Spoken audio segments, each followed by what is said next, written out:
the Sports Minion Radio Show on Facebook Live and www.letgoradio.net. I'm your host, DJ, and this is my co-host, the one you're really tuned in for. Oh my God, it's Chuck, and we're here to deliver the sports news the most entertaining way we can.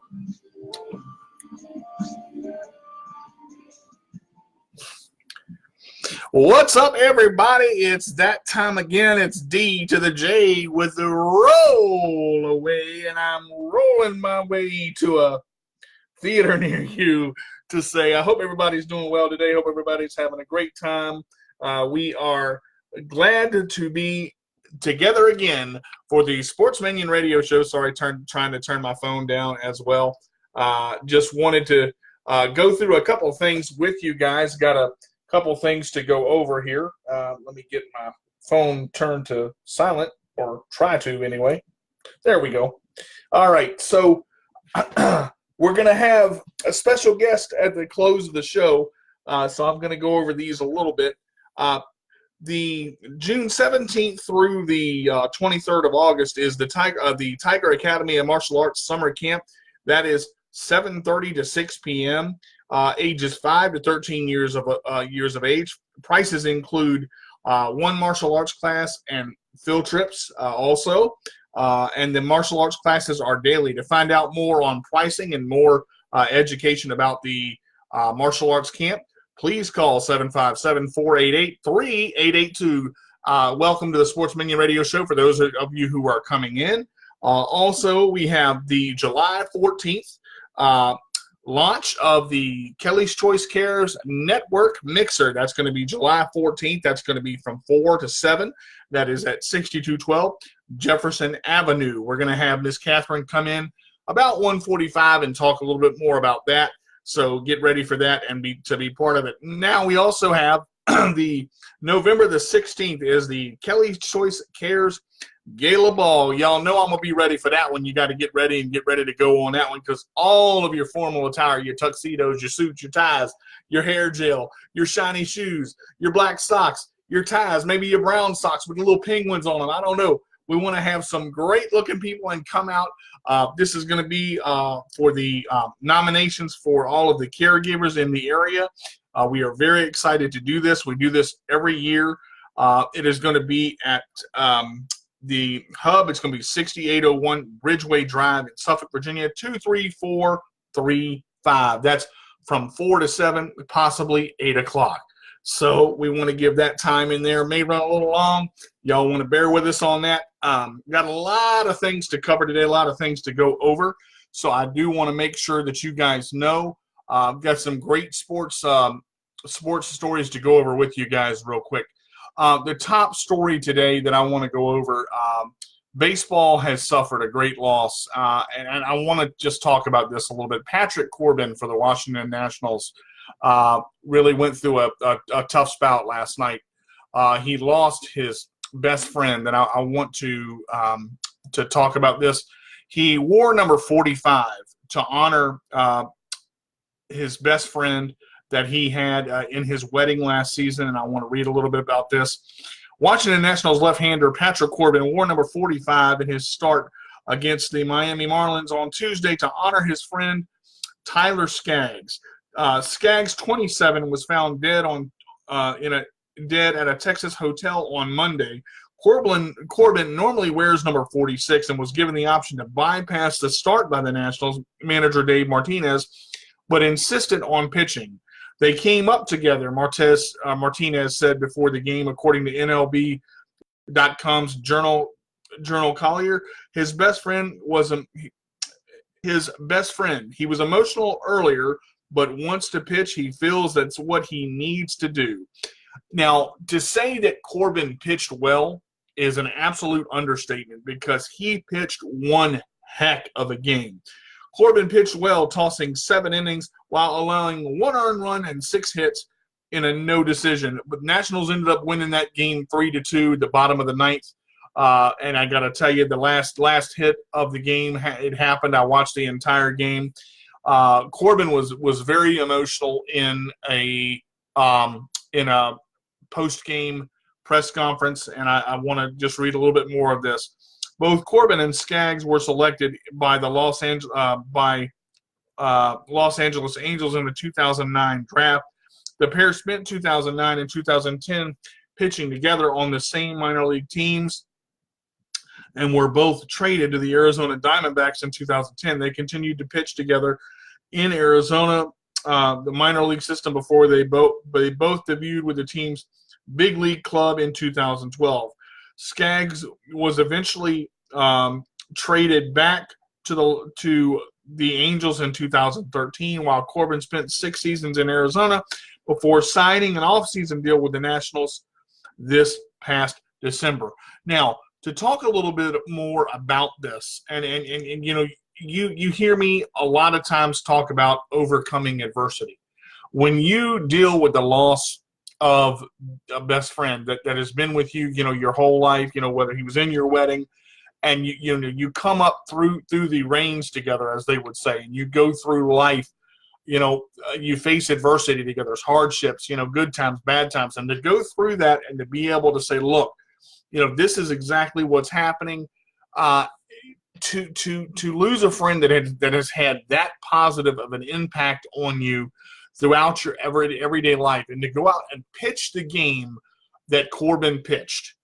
He threw 86 pitches, over 2/3 of them were strikes, and he had 7 Ks.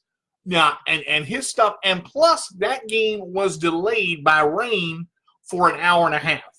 So just to talk about it, Patrick pitched 2.5 innings, was a rain delay for an hour and 16 minutes, so he had to wait half an inning to come out for the top of the third. Then he comes out and he pitches a almost nearly flawless. I mean, the hits that he got were strikes, and the balls just got away from the outfield. So to see him come in to pitch this game, and he basically put this game on his back when he wrote that 45 in the pitcher's mound, and when he came out for the national anthem, you saw the tears in his eyes. He was holding back tears then. And I love what FP Santangelo said, and Bob Carpenter talked about it. You know, he came out and he said, you know what, forget it. I'm going to go and I'm going to do the best I can. It's what he would have wanted me to do. And he put his big boy pants on, and let me tell you what, he threw some smoke. I am very, very happy for him. Very sorry for the loss, and it's got to affect. It affects you physically, it affects you mentally, it affects you spiritually. But for him to overcome that and to be able to see, you know, to see it through, I mean, I think that's exactly, you know, what he should have done. And kudos to the Washington Nationals, to Patrick Corbin, for the way that he handled himself. Now, I really cannot say enough about this kid. You know, Corbin, since he came, you know, in early December, once they got him going, he's come in, and every time he pitches, his slider and his slow speed curveball, his slow speed curveball averages 68 miles an hour. His fastball averages 92 to 93. He's thrown as high as 96. For him to throw a slider at 89, or a changeup at 89, a fastball at 93, a regular curveball at 86, and then to drop that slow speed pitch at 68. You can't stop for that, because it looks like something totally different. It looks like a curve coming out of the hand, but to take that much speed coming off of that, from a 93 to an 89 to an 86 to a 68, and being able to command the outside edge of the strike zone, the middle of the strike zone, and to what they call paint the black, which is to paint the edge of the strike zone, is a beautiful thing. To see that, it was a phenomenal game. And yes, I got to tell you, I'm a Nationals fan for life, but that game went very well. All right, moving on from baseball, as like I said, the Nationals did win that game 3-2. Congratulations to them, and congratulations to Patrick Corbin as well. I want to mention a quick story here on Ezekiel Elliott. I did find this. Let's move my little counter down here. Let me put her over here in the right-hand corner. Sorry about that. Ezekiel Elliott will meet with the NFL Commissioner Roger Goodell on Tuesday to discuss the incident in May where the Dallas Cowboys running back was briefly detained by police in Las Vegas, sources told ESPN's Todd Archer.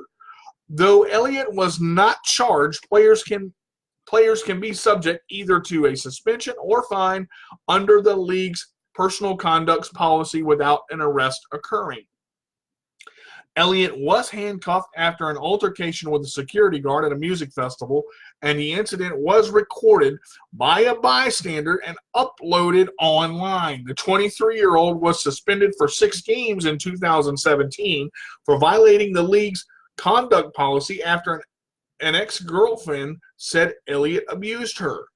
Elliott had a league-leading 1,434 rushing yards to go along with 6 touchdowns last season. He recorded another 567 yards and 3 scores through the air.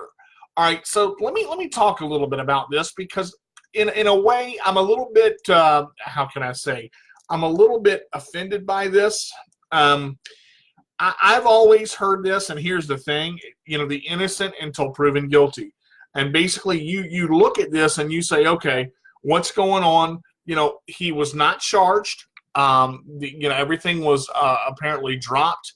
Now, see here, the NFL is taking it into their own hands to discipline somebody, even though no criminal intent was placed.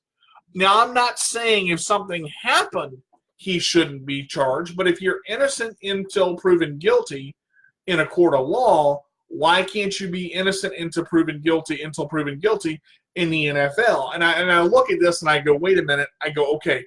He was suspended for 6 games, for 2017 for the issue with his ex-girlfriend or girlfriend, and he should have been. That if you do the crime, you do the time. Again, it's something that I've always said. If you're man enough to do it, you're going to take what comes to you, and I think that's the right way. But the problem is here's 2 things here that happen. Okay, this was an altercation. These people, out of all context, are human.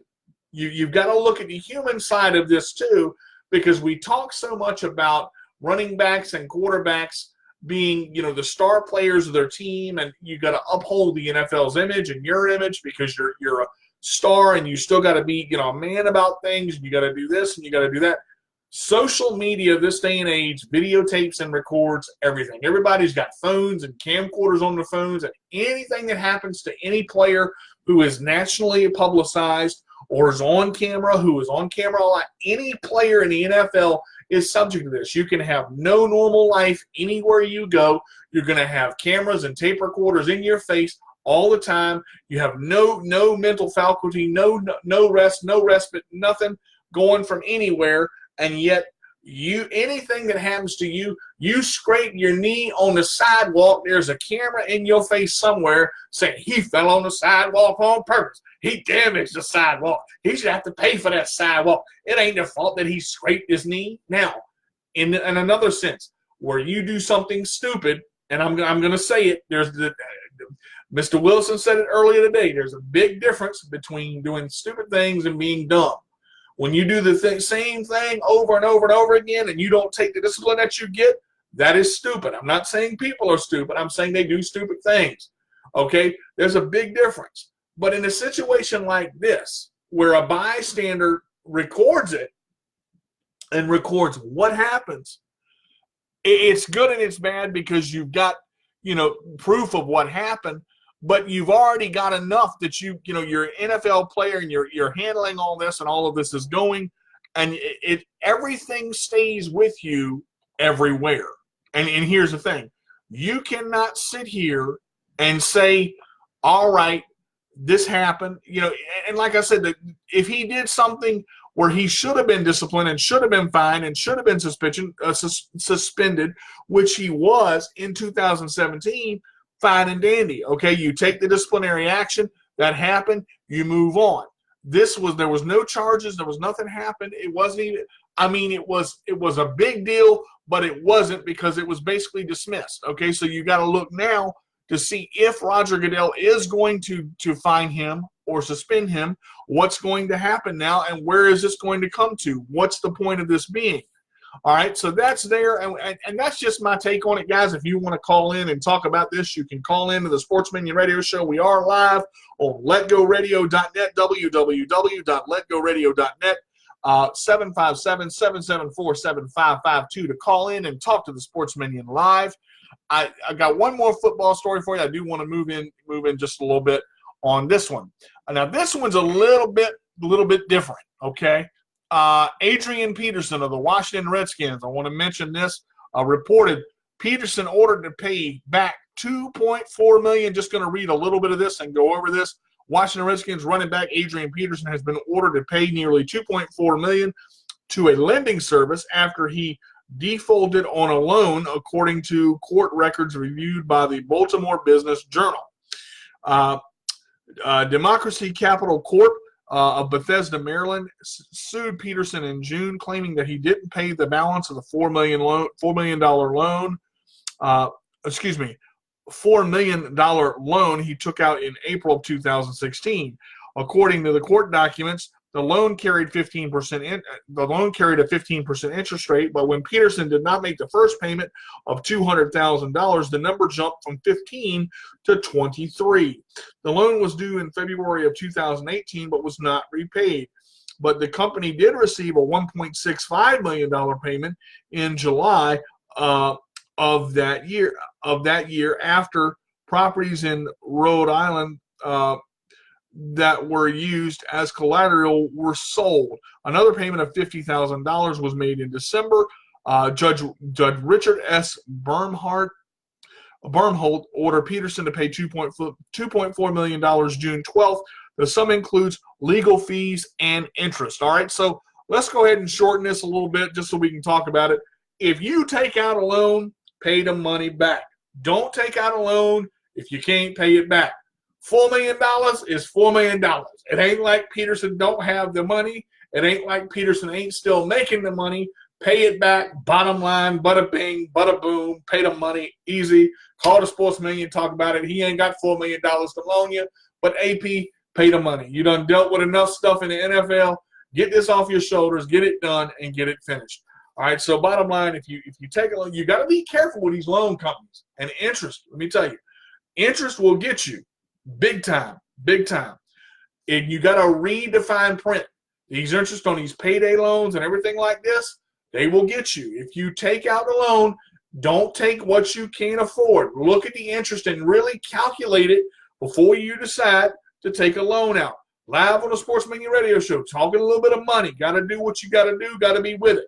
All right, so now I'm going to get into something a little bit personal, and I want to talk about this because there's two stories I want to cover, and I want to give Miss Catherine time to come in at the end of the show as well. Now, I said earlier I was going to bring Mr. Wilson in on this, and I titled the topic of this show is "Don't Judge by What You See." Now, Miss Winnie put a story on Facebook that we're going to get to in a few minutes, but I just want to cover some of this first because this kind of goes into the story that Miss Winnie put up. And really, the sad part about this, and I know we're live, and Mr. Wilson, I'm going to bring you in right here. I think that when dealing with anyone that has a disability, all disabilities are different, and some disabilities you cannot see. Okay, but when you see a person, whether they have Down syndrome, whether they have cerebral palsy, whether they have spina bifida, whether they have ALS, and ALS is a dramatic disease. It tears you up from the inside out, and there's a lot of mechanical things. With power chairs and ALS, the ALS does for you because eventually you can't breathe, and you basically are dying on the inside. First, before I talk about this, and is this a society thing? And Corey, let me ask you, and Elizabeth, thank you for joining us on the Sports Minion Radio Show. We appreciate it. Is judging by what you see when it comes to a disability, Mr. Wilson, is this a fear thing? Is it a society thing? Is it what we always do, or are we afraid of it and we're too scared to say anything? I think it really goes into what people see, when they actually look at a person. But, so of course we have some folks like Kelly who have CP and, is confined to a wheelchair with some ability to walk, a small bit. Mm-hmm. Those with, disabilities and different abilities who you would never know they had something going on unless they told you. And I think that's kind of how a lot of times we view that is when we first glance at a person, unless you tell me something's going on, I'm going to assume that everything is fine. Anything other than that is automatically deemed to me as, a person looking on as this person has something wrong with them. And therefore, I'm going to treat them a little different. Right. It's like the old thing when someone was blind, people talk louder. Well, just because they're blind doesn't mean you got to yell at them. They can still hear. Exactly, and I think this is where I'm coming from. When you see a person with spastic cerebral palsy, for instance, where the hands are severely drawn up and they're folded in on the inside, or they can't control what I call the drool factor, and I'm being honest, or they have the big chair with a lot of the buttons and controls, and they have maybe have a headpiece that controls a board to help them to help the chair move. You see a person look at them, and instead of saying, "Hi, how are you?" or why are you in a chair and why do you have all those doodads on your chair, they look at them with this ew factor, like I can't get near them or I can't touch them. And it really makes me angry to see this, because it's almost with any disability and the way a person looks, whether they had a stroke and their arm dangles at one side, that people are afraid to ask a basic question in a sense of, instead of just judging them that they can't talk to them or they can't be friends with them. And I don't think this should be allowed. I think we as a society need to stop. And unfortunately, that's kind of a tall glass of water for anybody to drink from. Mm-hmm. Because we have so many different types of mentality, so many different ways people are taught to view things. And I give an example. I used to work for a car dealership. Mm-hmm. There was a gentleman who came in a wheelchair, and as you talked about the little pointy thing on his head, mm-hmm. he was not verbal. Mm-hmm. He had the board, and everyone kind of shied away from him, didn't really give him too much eye contact. Mm-hmm. And I was standing over on the side waiting my turn to, what we call to meet a customer. And I happened to walk over to him. I said, how can I help you?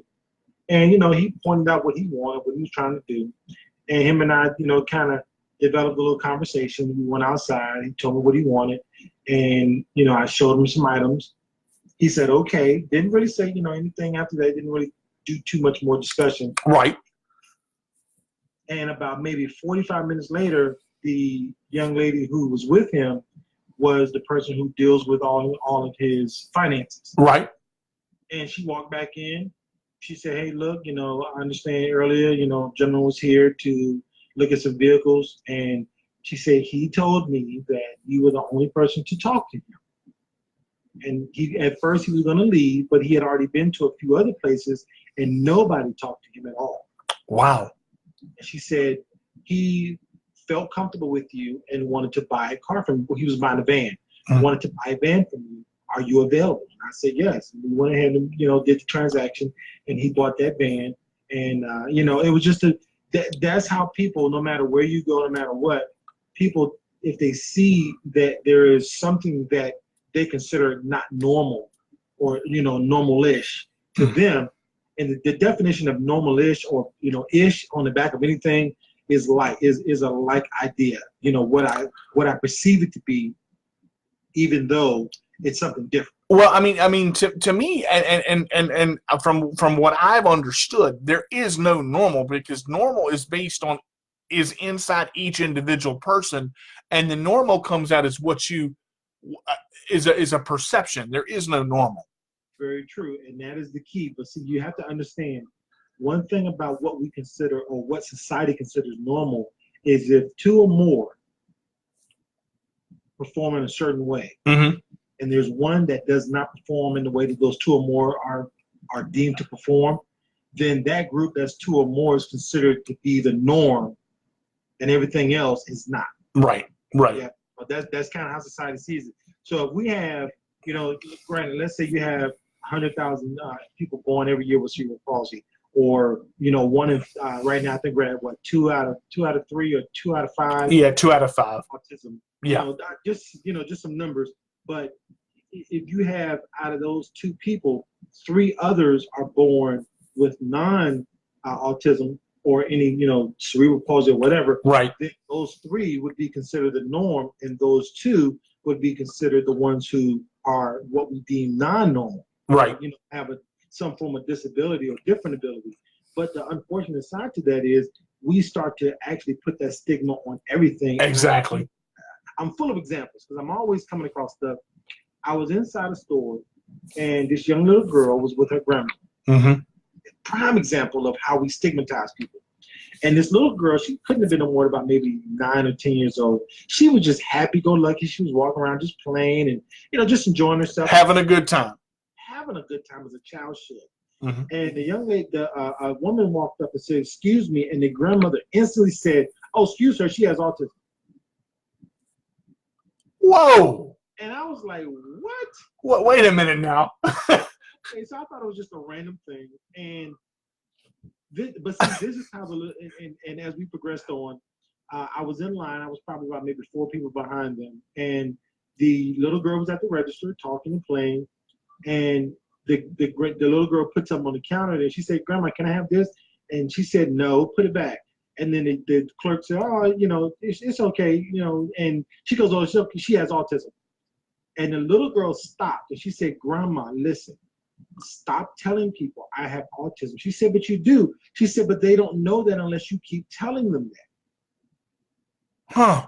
And that, that's how, if no one knows, kids are kids. So you expect the child to act, out of some form or another to have fun, whether they're acting out or, maybe quiet, whatever the case may be. But if you automatically put the stigma on them when everyone else around them sees them moving forward, they're going to automatically put that stigma on them just because of what you've already put out there for them to have.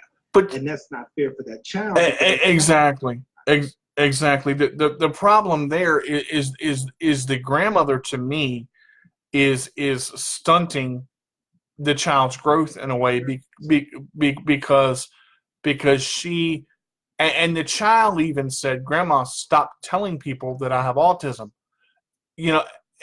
So she must have had high functioning autism to be able to communicate verbally. Now, me having a disability, and I want to go back to something you said earlier because, and see, whenever I either talk with you or Miss Winnie, I bring you guys on my show because this is what makes this show right here. Topics just like this.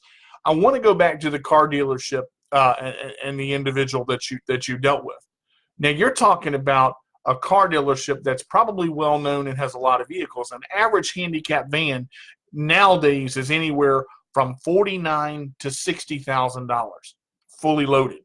Okay, so that's $60,000 that this dealership would have had, okay, or could have had somebody had the respect and the thought process to go up and talk to this man. But thank God that you were there to talk with him.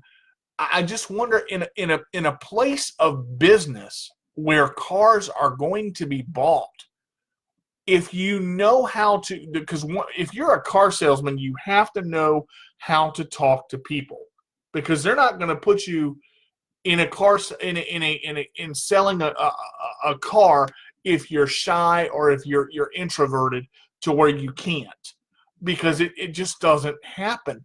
But the fact that they sort of wrote him off, what do you think? How did you approach it? I mean, being that you have a daughter with disabilities, number one, but how did you approach it, number two, to where you made him feel comfortable? And number three, did you go back and say to them, look, all you guys had to do was go talk to him? I mean, was that in your mindset?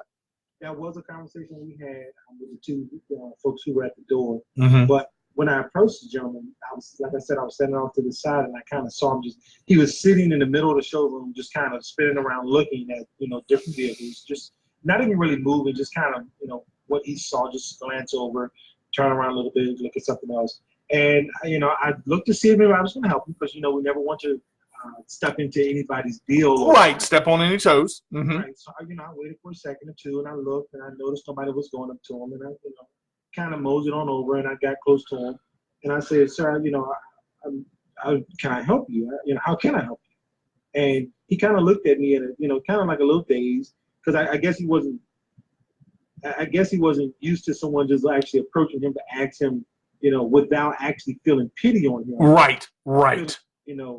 They're helping him, and the world is going to come to a halt, and everything is going to be beautiful, and the sky is going to part. None of that stuff. Right. It was all about providing service. You're a customer, no matter what the situation. You're a customer. Mm-hmm. And service to me is everything in life is customer service to me. Whether I'm talking to someone or I'm trying to provide a service in some sense of trying to get you help, or even when you're helping me, that's still customer service, because how I reply to you is customer service. Exactly. In everyday life. Yeah. So, when after we talked for a minute, like I said, we talked, he went out, and when he left, like I said, he just left, didn't really do too much talking, just left out. And the people moved out the way as he went out the door. The two people who were still at the door were still there. And I walked to the first person, because the first person technically initially was supposed to have the response to actually greet the person and, stick with that person until the individual leaves. Right. Leaves. And I walked up to him and I said, that gentleman there was actually trying to purchase the vehicle. And my question was, why didn't you help him? Because I am a senior consultant, so I also have the ability, the authority to train. Mm-hmm. Yeah. Train people as well. And I want to know, why didn't you help him? Oh, well, he said he wasn't doing anything. Well, first of all, he doesn't talk.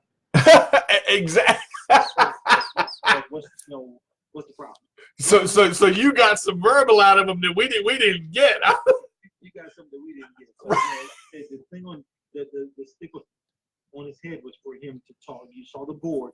Yeah, I saw it. I said, well, the board is actually how he communicates. And, next time if he comes back in, or anyone comes back in that needs assistance, whether it, and, even if a person walks in or on crutches or comes in on one of the little goalie carts, mm-hmm. the thing of the matter is whether they can talk or not talk, the service is still the service. It doesn't make a difference. So you still have to give them the same courtesy no matter what. So I, explained to the person, and the person behind kind of overheard everything. And I walked up to him and said, next time if you see something like that, definitely make it a point. If the person in front of you does not approach, definitely say something, or how can I direct you, or something to give the person the indication that you notice that they're in the building and that they need service. So did the person that you trained, did they in the end end up giving you an honest answer, or what, or is it still the he wasn't doing anything? No, they'll never give you an honest answer. Anytime somebody's at fault, it's never an honest answer. Mm-hmm. Mm-hmm. Always what could have happened? Well, this is what was happening, and my analogy of this, that, and the other. No, the defensive. The whole thing was the person came in. You should have at least directed him to the desk. If you couldn't do anything more than just to send him to the middle of the floor and leave him there. So last question on this before I go into this story that Miss Winnie put up, and I do appreciate you being on the show today and helping me out. How do we get, and this is a big deal. You mentioned the blind, they talk louder. The deaf, they think they can't communicate, so they talk slower. How do we get past this as a society? Because the knowledge, I think, is number one. For me, it's the knowledge of knowing that just because a person has a disability of any type, or it has a physical challenge of any type, that doesn't mean they can't communicate. And we have to get past this fear of the person is we're going to catch what they have, or we're going to be infected. How do we as a people get past the fear of, number one, not knowing, and number two, just talking to somebody with a disability because they may look a little different than us, or their jaw may hang, or whatever the issue is. How do you think we get past that? Well, to be honest with you, and this is something you said earlier about knowledge. Knowledge is great, but knowledge is only power if you apply it. Okay. You can have all the knowledge. You can be the smartest dumb person in the room. Mm-hmm. You could be so smart that literally, because you have all this knowledge you've learned, but you've never applied any of it. So therefore, whatever you've learned is wasted. Yeah. It's like buying a brand new car that runs on gas and never putting gas in. Right. You're not using what you know. Right. You have not used any of your knowledge to its fullest potential. Not only for your benefit, but for society's benefit. How do you take, because people lead by example. People look at examples and then try to emulate what they see on a routine basis. Mm-hmm. Yeah, you could do something one time and people feel all warm and fuzzy inside and feels great for that split moment. But when they see it on a routine basis, then they start. And like I said, I'm chock full of examples. So I used to work at this job doing night stock. You work everywhere, man. Goodness gracious. I'm well rounded. So my day job, nighttime, I try to work some night jobs to make things meet and put money in the pockets and all that stuff. Y'all need a reference call, Mr. Wilson. That's right. So I'm working with this gentleman, and he comes in at nighttime. He always looks gloomy, So I would speak to him. Hey, how you doing? He said, I'm doing all right. He said, how you doing? I said, I'm doing super awesome. Uh-huh. And he would every time I said that to him, he would look at me like, why are you so happy? What is super awesome? What? Mm-hmm. Who says that? We're here to get to stock. We're here to do work. You're talking about super awesome. And I said this to him for probably about a good month.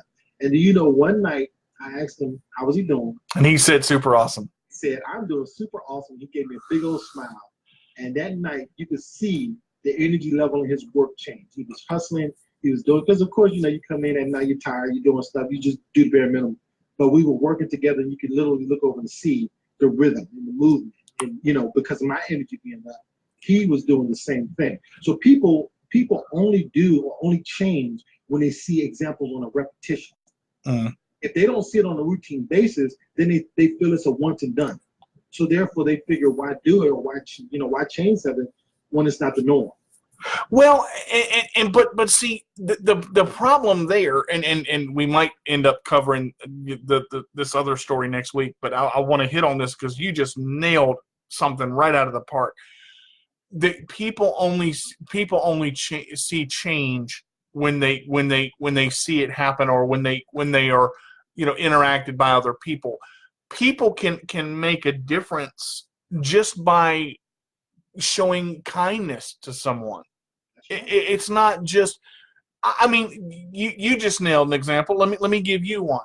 I look at, if you remember when I came into Kelly's Choice, I was so upset about not getting that Food Line job. You remember me talking about, the interview and all the processes that went through, and that was, if I had taken that, and when I actually had to contact you guys because I know things got busy and I guess the message got misplaced or whatever happened, when I contacted you back, by the time that all of this happened, and then I started working with Kelly's Choice, had I taken that Food Line job, I would not have had the opportunity to do what I'm doing right now.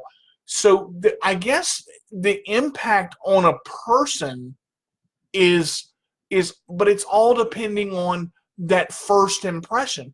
So just to interact with a person that is not even different is not the right word, but not to be afraid based on what you're automatically prejudging the person because of what you're seeing, because you've never dealt with it before.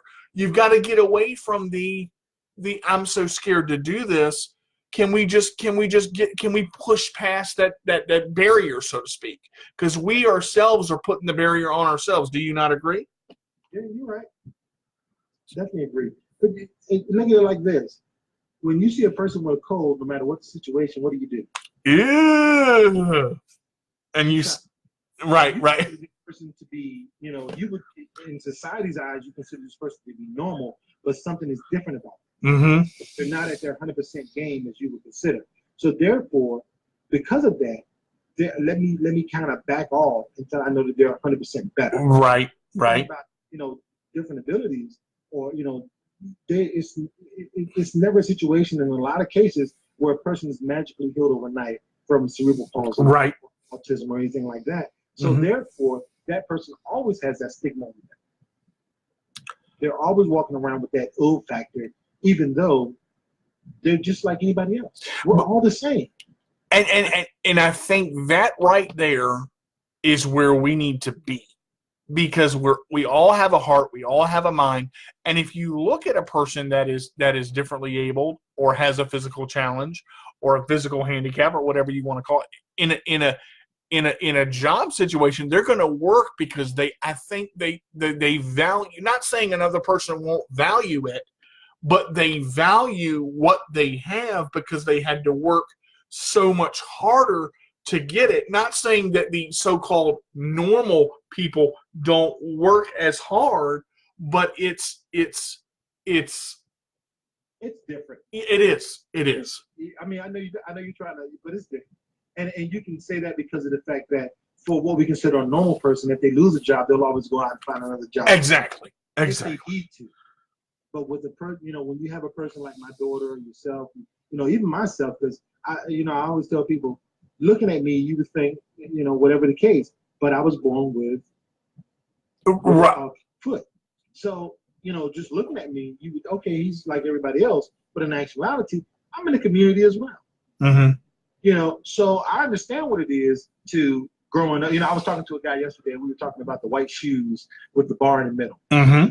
I was talking to him about, growing up, having surgeries and stuff like that, wearing cast on both my feet, ankles, on my legs.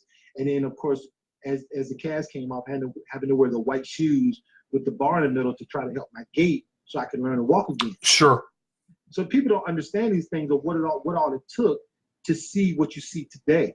They don't understand what my mother and father went through, watching me and my brother get pushed through the store, the mall, and with white, with the cast on all the way up to our waist, or whatever the case, because of surgeries. You to get to the point that you are now, yeah. Mm-hmm. Right. My mother and father never actually put me in any kind of category that I couldn't do anything. Mm-hmm. Mother always believed that you could do whatever you put your mind to. You just apply yourself.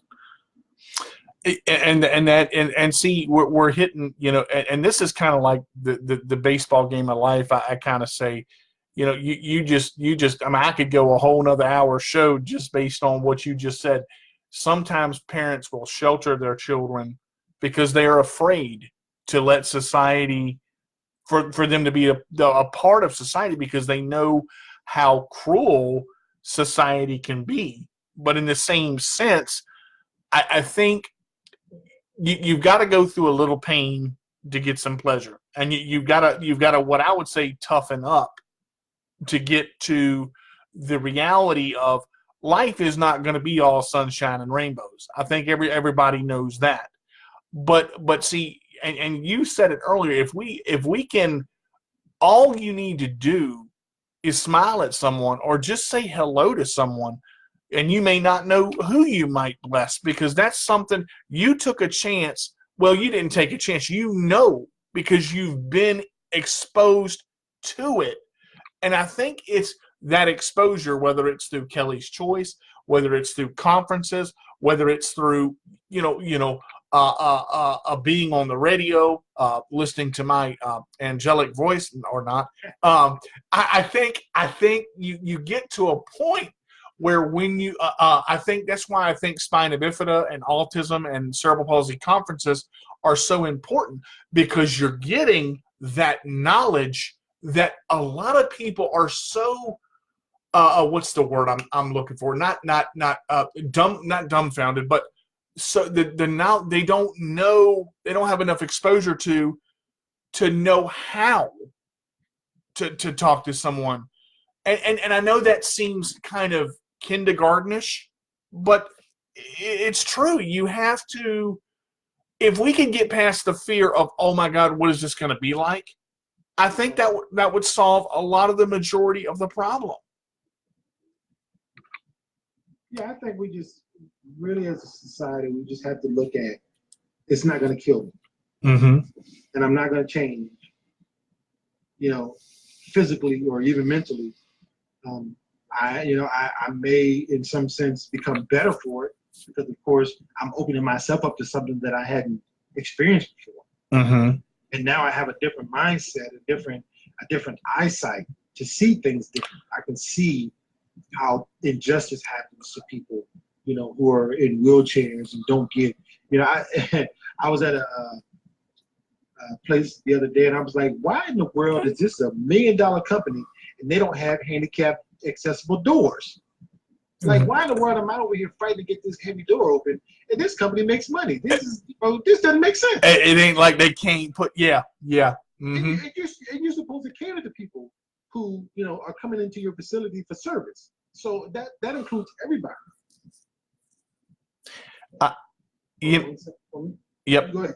Yeah, I really, and I know we're probably going to get Miss Catherine in here in just a minute or so, but I think that as a society, as a people, we need to learn to acknowledge and be part of, and you get a lot more bees with honey than you do with vinegar, or I don't know the proper there, but the kill them with kindness aspect is a true thing. And I think in the world we live in today is negative, and all of that impacts the people around you. All of that impacts. Hang on, let me check Skype here. Hang on just a second. I think we've got a caller. Give me a minute to get this pulled up. And Miss Catherine on the line. How you doing, Miss Catherine? Hey, how are you? I'm doing pretty good. You there, DJ? yeah, we got it. All right, Miss Catherine, we got you in live on the Sports Minion Radio Show. How you doing today? I am doing awesome. I feel your positive energy flow, and I'm just getting excited because we are in the month of the mixer, which is going to be kicking off on July the 14th. And I tell you, I look forward to meeting you, the team, as well as, all of the business owners that's going to be coming out that day.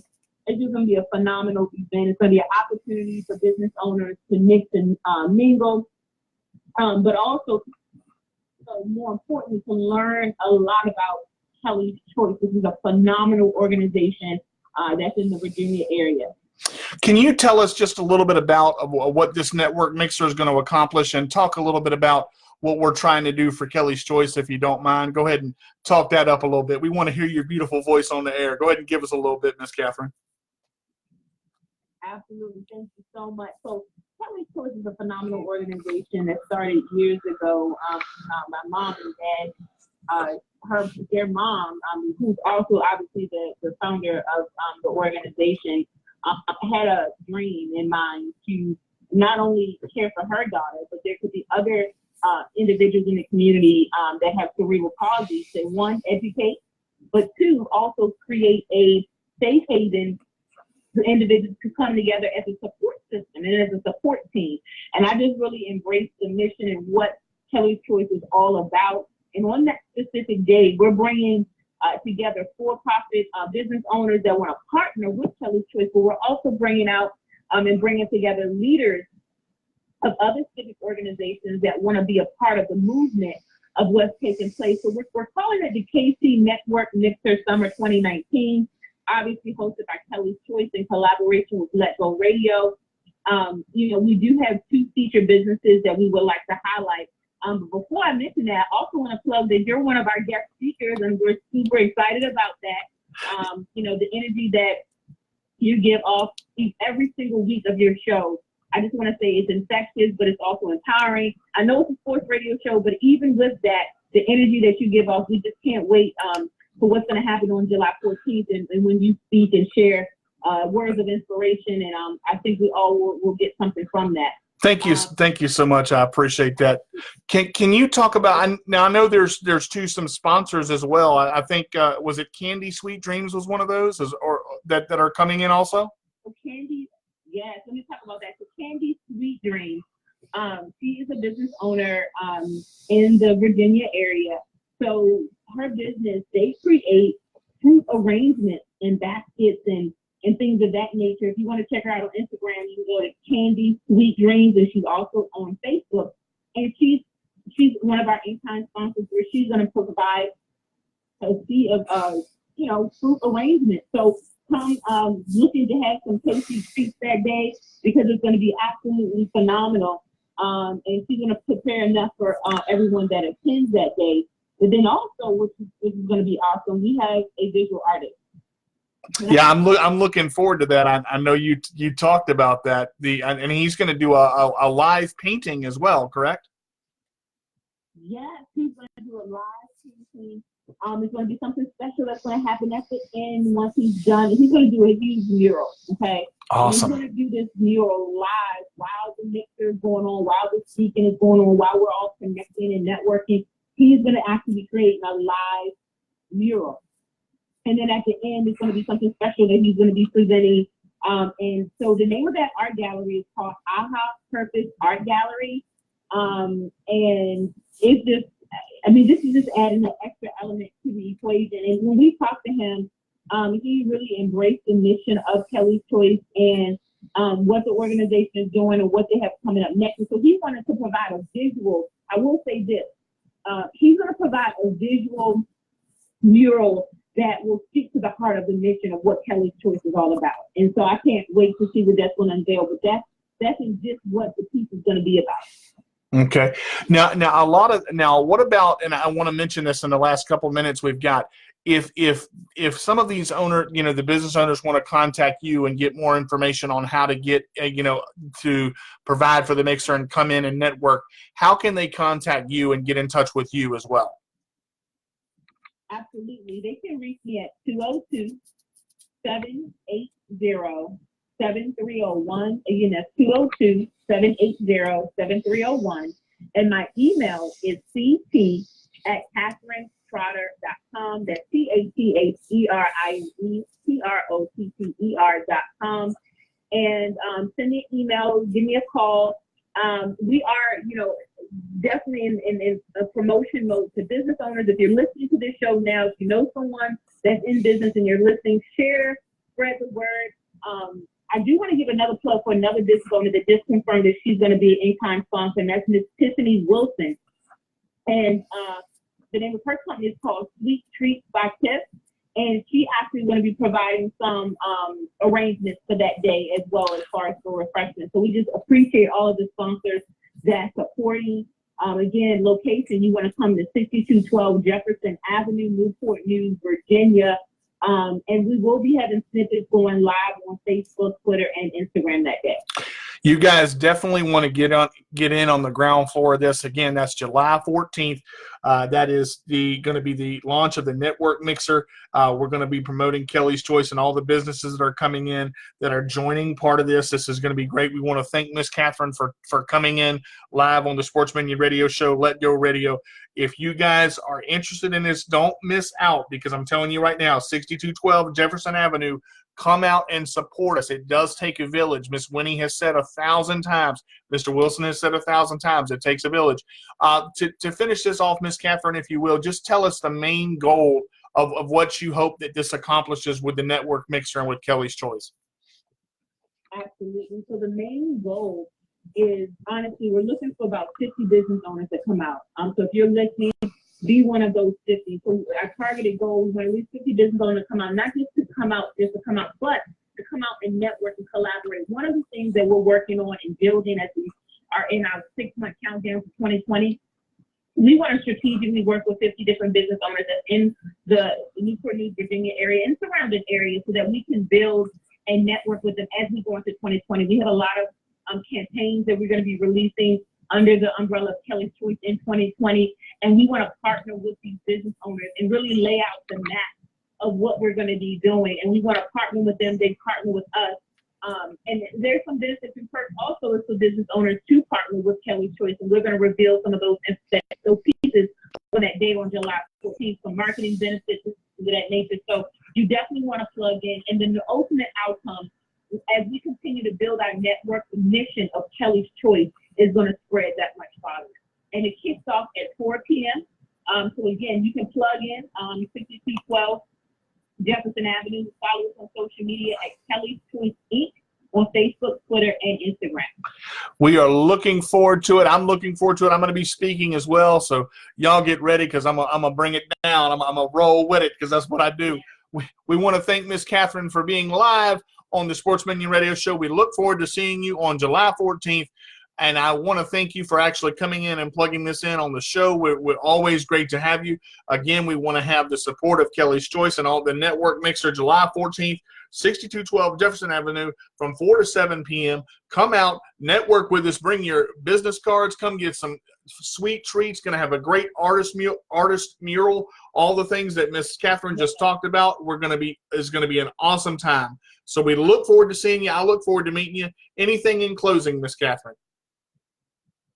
I would just say come with an open mind to build, to network, to grow, but most importantly, to continue to speak life into every person that's going to be attending that day.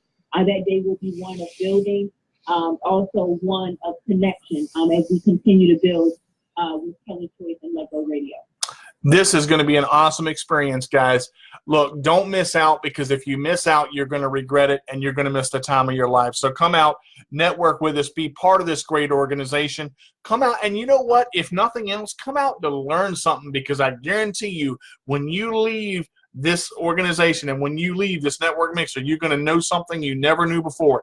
Guys, you can reach me on the Sports Minion Radio Show at yahoo.com. You can follow me on our Facebook Live page, the Sports Minion Radio Show. Tune in every Wednesday at 2 o'clock, where myself and many of my guests come to talk about sports and the disabilities of the world. We cover a lot of things with CP, autism, spina bifida. My email bag is full. I'm going to get to some of the emails next week. Miss Catherine, thank you for being on the show again.